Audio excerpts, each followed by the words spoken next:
The Auditor-General of the Federation has accused the Nigerian National Petroleum Company Limited, NNPCL, of failing to account for £14.3 million spent on its London office in 2021. Well, the allegation is contained in the Auditor-General's 2022 report, which includes interim audit observations requiring the NNPCL to provide clear explanations. Although the company responded, the Auditor-General described part of its defense as untenable, citing regulatory violations, weak internal controls, and disregard for due process. According to the report, a total of £14.3 million was expended on the London office during the 2021 financial year. Audit officials reportedly said they were not provided with documents to verify how the funds were spent, nor allowed to confirm whether the expenditures complied with due process and economy as required under extant financial regulations. Well, the Auditor General warned that lack of transparency creates risks, including diversion and misappropriation of public funds, attributing the anomaly to weaknesses in the internal control system at NNPCL. In its response, the company management insisted the London office operates as a service unit with an approved annual budget. Well, we still have Mr. Delefani Moore here in our studio, and Sonny Dada from Port Harcourt, and Mr. Philemon Ajekuku. Gentlemen, thanks for staying with us. Now, Dele, let's run into it quickly. NNPCL again, London office, doing what? Drilling, exploring, importing or exporting, and £14.3 million. Not Naira, £14.3 million. What have we become as a people? What does NNPCL represent? The moment you hear NNPCL, what strikes you? What comes into your mind instantly? The last question is, NNPC is a cesspit of corruption. Nothing more, nothing less. You see, why it beats my imagination is that in spite of media attention and everything, we keep unearthing terrible stories that borders on high-scale corruption, unbridled corruption. And unfortunately, the man at the center of it all was called Mr. Integrity.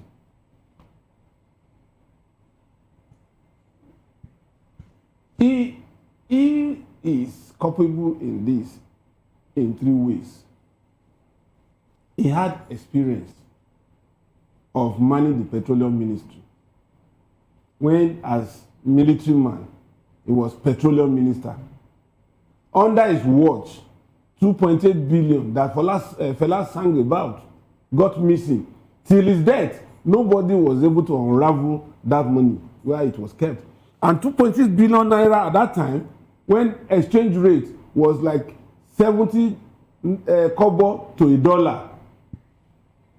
Now look at the exchange rate today. So that man, under his watch, 2.8 billion was missing times 1,500 naira of today.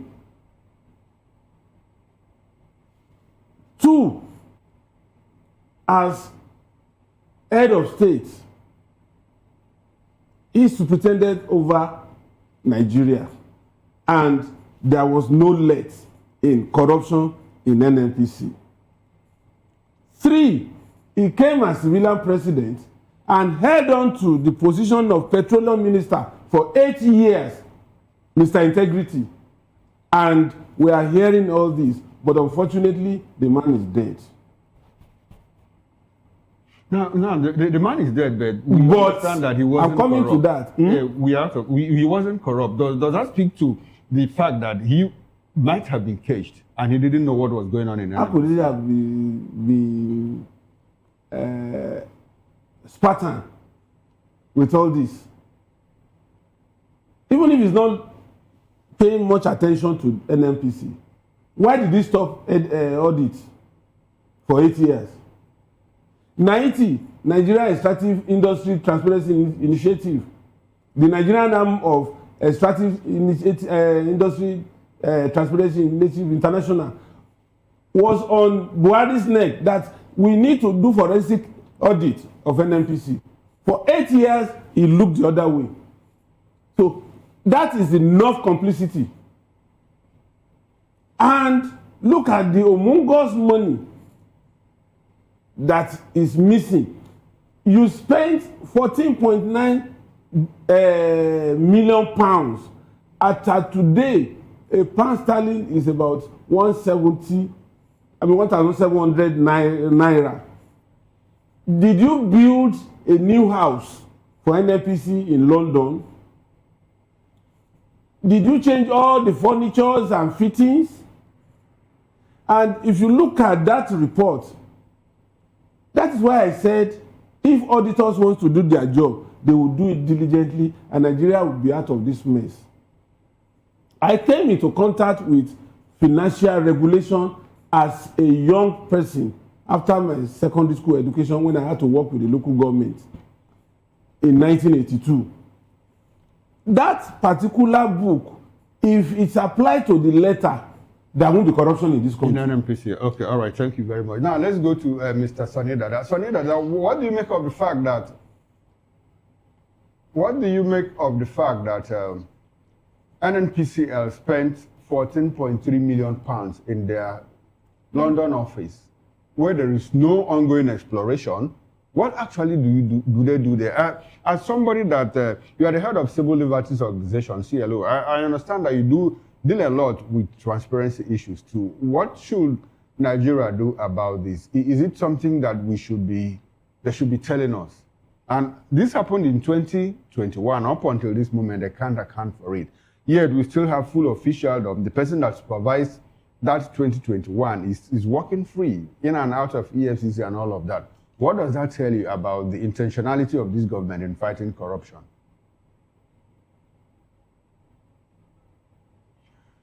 Okay, all right. I understand that we've lost connection with Mr. Soneda. Let's come to you, Mr. Ajekuko Philemon. Can you hear me, sir? Yes. Okay. I can hear you, sir. Okay, beautiful. Did you get my question, or shall I come again? I got the question. Beautiful. Can we hear you, sir? Let me start by saying that in the Bible, there's what we call the deep things of Satan. Talking about NNPC is talking about the deep things of Satan. That corporation is a parallel government. It's a government unto itself. And it has been so since its inception. And no government, none, not one, has been able to tame NNPC. And the reason is simple. NNPC is a buffet. Everybody goes there to grab what he wants. So everybody partakes. So everybody is a beneficiary. No motivation whatsoever to tame NNPC. Do you remember that a few months ago, I think it was Cable that broke the news that Ujulari was gone. Do you remember that? Mm. And there was this speculation that it's only heaven that can save him. The man is still there. What is his name? The previous guy, Kiari. I followed Kiari's career. Throughout his career, he kept telling us the same thing again and again and again, that the refineries in Kaduna, the refineries in Warri and Port Harcourt, they're just around the corner to start producing. I'm sorry, Mr. Jekuko, I understand that you are an energy consultant. Should the NNPC maintain a London office, and for what reason? A big corporation like that will maintain offices in certain strategic locations. That is not a problem. Okay. The problem is, how do you spend that kind of money in that office? What is the purpose? Can we see the books? If the Auditor-General, who is the field marshal of scrutinizing all our financial books, all our financial papers, whether at the federal government level or MDAs or any agency at all under government, they are the ones that will tell you how money has been spent, what the problem is. And they have repeatedly said that something is wrong with NNPC. Okay, I'm The sorry. Senate I'm sorry has to butt repeatedly in. said that sorry to something butt is in, wrong with Mr. NNPC. Dada. So I'm sorry to butt in. Are you aware? If please help educate us. Petrobras, Petroleum Corporation of Brazil, do they have a London office? I don't know whether they do. Okay. But you know, in Nigeria, we have a way of scheming. Do you understand what I mean? We always scheme in such a way that the possibility of leakage will be there. So even when you don't necessarily need I want to say this. Any serious government that is open for business, investors will come from all over the world to come and do their business. Okay. You don't have to have any office anywhere. They will come. What is leading them to come? It is because when they come, they will make money. But in our case, we take certain things out there in the name of shopping for investors. We go to different countries to sign MOUs and all kinds of whatnot over the years. And I've always asked myself, what has resulted from these things? So why would NNPC, what is the major business of NNPC, for God's sake? I would also like to is ask to you, run the refineries and sell our crude. Okay, sir. I would also like to ask you, because we are coasting home now. Are you aware if Aramco has a London office? We don't know. You are an energy expert, so I would like for you to educate us and the viewer at home. I don't know. Okay. I don't know. But what I'm saying is this, that you have an office somewhere is not an issue. If there are certain businesses that you would do and you will need presence in certain countries for ease of doing business, that is not a problem. But when that office becomes a sinkhole, when it becomes an abyss, that is where we have a problem. And that is where there is nothing NNPC is doing that doesn't have a question mark. True or false? Nothing. And nobody, no government has stood up to an NNPC. And as I said before, the reason that happens is because people in government are beneficiaries. Okay. So they see an NNPC as a big pot of soup where everybody goes and takes a portion. So there is no incentive to do anything. Laughable? Isn't it laughable that NNPCL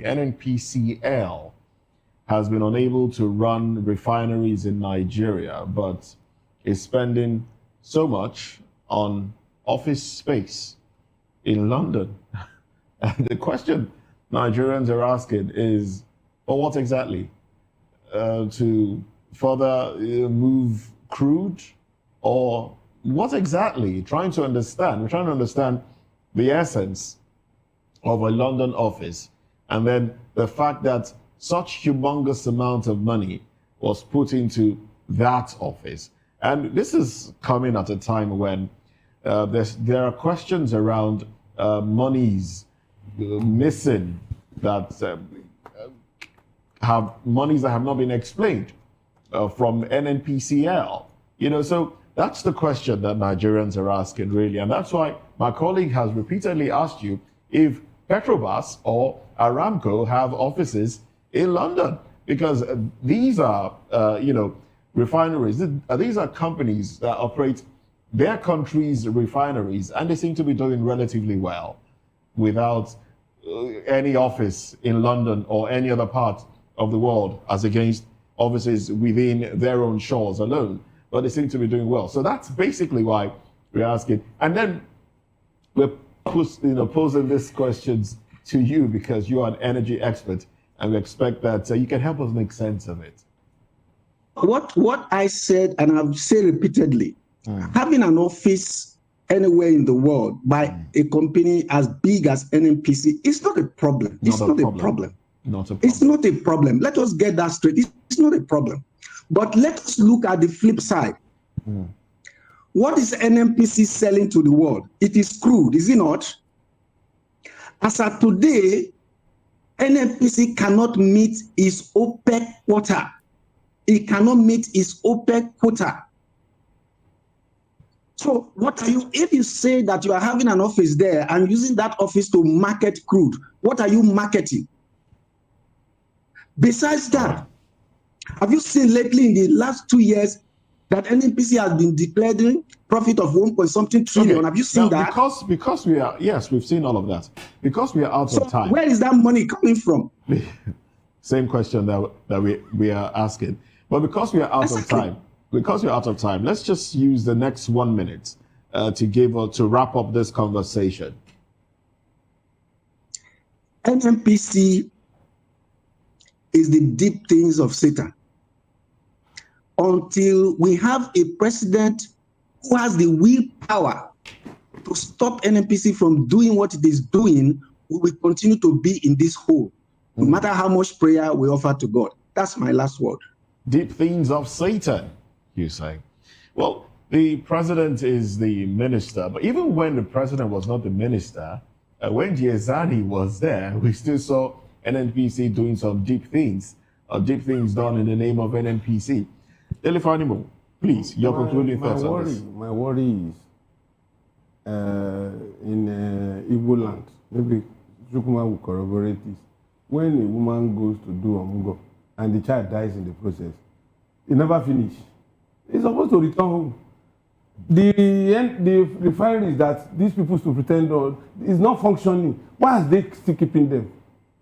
This is part of the corruption we are talking about. And the salary of a gateman in NNPC is almost the equivalent of salary of a director in the ministry. And you are keeping them. Professor. And the baby is already dead. Why are you keeping the woman that came for Omugo? I don't know. Oh, wow. Chukuma, you have to help me. Oh, well. He will not offer any help at this time. Because I don't have any. I don't have At that. this time. Well, thank you very much, gentlemen. Philemon Ajekuko, development economist, author, media and energy consultant. Thank you very much for your contribution to the program. Thank you so much, too. All right, then. And also, Dele Fanimo, a veteran reporter and also a public affairs commentator. Thank you for your contribution. I would like you gentlemen to stay with us into paper review, if you will allow us. Paper review comes up in a bit. Well, that's it on the show. I am Moses Humphrey. And I'm Fina. Okay, Chico, bye for now. I'm Chukwuma Okoro. See you again at 10 o'clock. Bye for now.